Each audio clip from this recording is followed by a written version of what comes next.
Kasih karunia dan damai sejahtera dari Allah Bapa dan dari anaknya Tuhan Yesus Kristus menyertai kamu sekalian.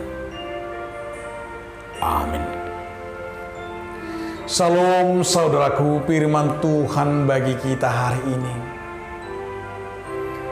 tertulis dalam kitab Markus 14 ayat 61. Tetapi ia tetap diam dan tidak menjawab apa-apa. Imam besar itu bertanya kepadanya sekali lagi, katanya, apakah engkau Mesias, anak dari yang terpuji? Alai mauhum do anggo Jesus dan agi aha di alusi. Gabe di suku situ ni malimi ibana muse di dokma beha. Kristus doho anak ni si pujioni. Demikianlah firman Tuhan. Saudaraku, dalam nama Tuhan Yesus Kristus, judul renungan kita adalah pengadilan. Di masa pasion ini bahwa kita melihat Yesus sudah diperhadapkan dengan pengadilan. Di hadapan imam besar dan imam-imam kepala mau mencari kesaksian terhadap Yesus. Begitu banyak saksi-saksi, tetapi kesaksian-kesaksian mereka tidak sesuai dengan yang mereka katakan, sehingga tidak bisa dijadikan alasan untuk menjatuhkan hukuman bagi Yesus. Lalu mereka mengajukan banyak tuduhan-tuduhan. Kami sudah mendengar orang ini dan berkata tentang siapakah Yesus itu, tentang bagaimana pekerjaan dan pelayanannya. Dalam hal ini, sebuah pertanyaan dari imam besar yang berdiri dalam pengadilan bertanya kepada Yesus, tidakkah engkau memberi tanggung jawab atas tuduhan-tuduhan tentang kesaksian-kesaksian? Yesus tetap diam dan tidak menjawab apa-apa. Yesus tidak memberikan jawaban apapun. Dan di pengadilan Yesus diperhadapkan dengan beberapa pertanyaan-pertanyaan. Tetapi marilah kita akan belajar melihat dari nats ini pelajaran yang sangat berharga ketika di dalam pengadilan itu imam-imam besar itu bertanya kepada Yesus Kristus.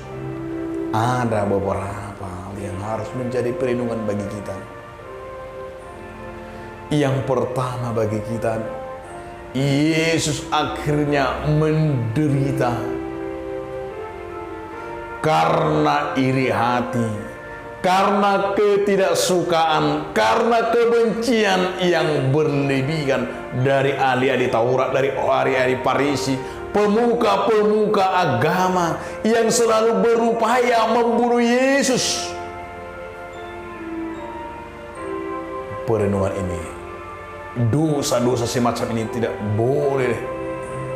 Dosa semacam ini yang sering kita lihat adalah yang betul-betul luar biasa, yang melawan kehendak Allah Bapa. Rasa iri, rasa tidak suka, rasa benci,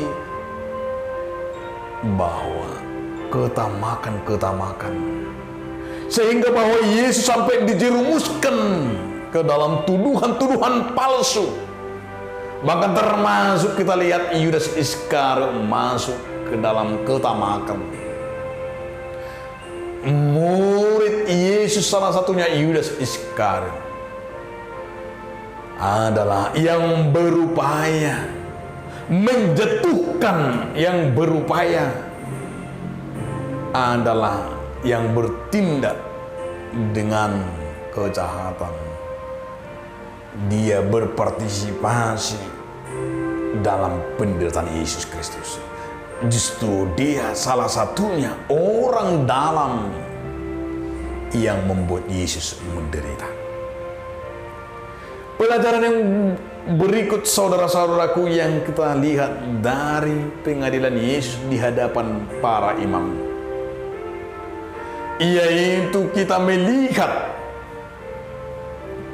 betapa pentingnya bagi kita untuk maju dengan hati nurani sehingga segala mampu bertindak dengan baik dan benar dalam segala sesuatu. Artinya meskipun nyawa taruhannya, tetapi kita akan berani seperti Yesus menyatakan sebuah kebenaran.